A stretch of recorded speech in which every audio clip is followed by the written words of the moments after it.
From WFRB TV Local 5, your local election headquarters, this is Newsmaker Sunday with your host, Tom Zaleski.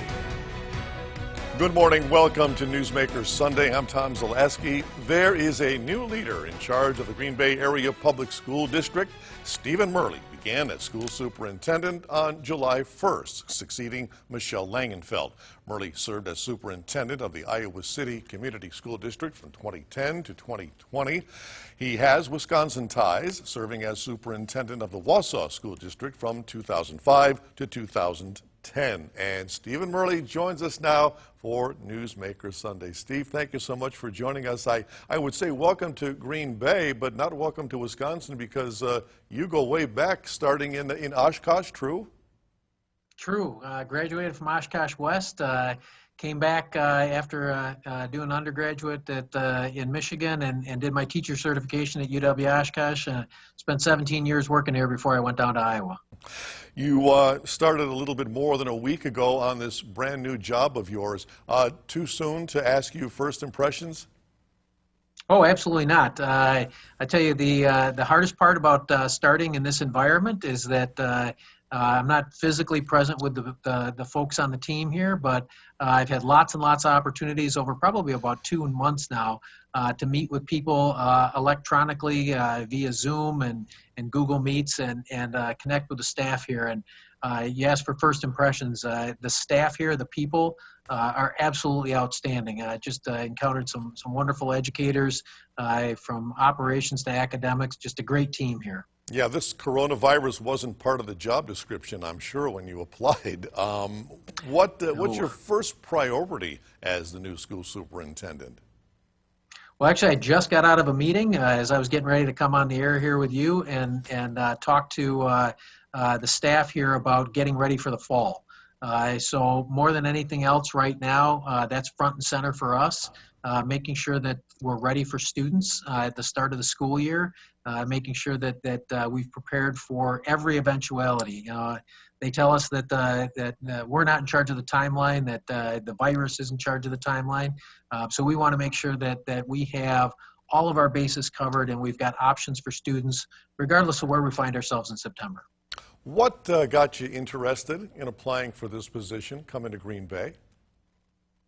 Well, it's my choices in education have always been both personal and professional. And from a personal standpoint, my youngest son just graduated from high school.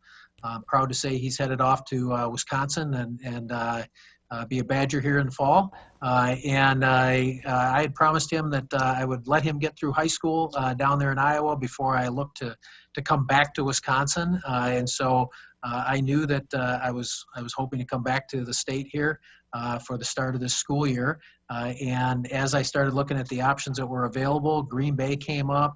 Obviously, I know it from when I was a little kid and time spent up here.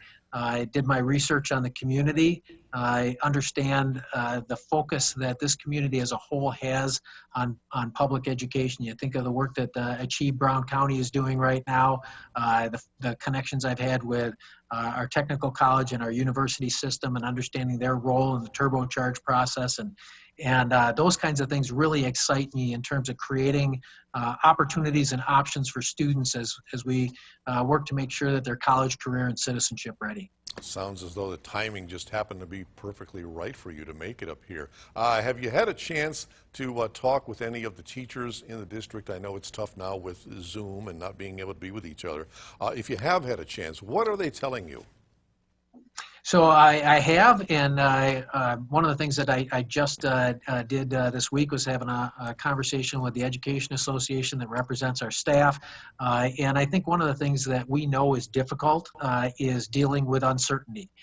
That causes anxiety. And so one of the things that we're working on doing here is meeting with staff in one of those large Zoom webinar formats here, kind of on an every other week basis moving forward so that we have a chance to let them know what it is that we're doing, tell them what we know, also tell them what we don't know at the time, try to get some of their questions asked and answered. The folks that I've talked to so far have a great deal of interest in understanding what is teaching and learning going to look like in the fall. What's my role as an educator, whether I'm a teacher, support staff, what are my expectations? Here are some of my fears, the things that I'm worried about. What is it going to be like to be in a school or be in an online environment? So it's an opportunity for us to help them better understand what we're planning, and at the same time, hopefully ease some of that anxiety. What do you think this opportunity in Green Bay presents as opposed to what you experienced in Iowa City? I think probably the biggest difference between the two is in Iowa City you had the University of Iowa there, which, by the way, awful tough to be a Badger when you're in Hawkeye country. I think that the university casts a pretty big shadow over the district there in terms of expectations and work that's done. We don't have quite the same presence with UWGB here, but at the same time, I think that the university has created a different kind of partnership here than we had in Iowa City. A lot of similarities. Immigrant population, multiple world languages spoken in the district, students with a variety of needs out there. So I think there's a pretty direct transferable skill set that comes from Iowa City. I always tell people, if you think about the difference between the two, we're a 4 high school district here in Green Bay. They were a 3 high school district down there. So size looks a lot the same. And like I said, I think that there's a lot of transferable skills that come up to Green Bay from my time there and from beyond that, from the time that I spent in Wausau. You are headed into a challenging year, to say the least. What do you say to parents who are facing the prospect of having their kids resume learning during the coronavirus? They're a little antsy about this. They're a little nervous. What do you say to them?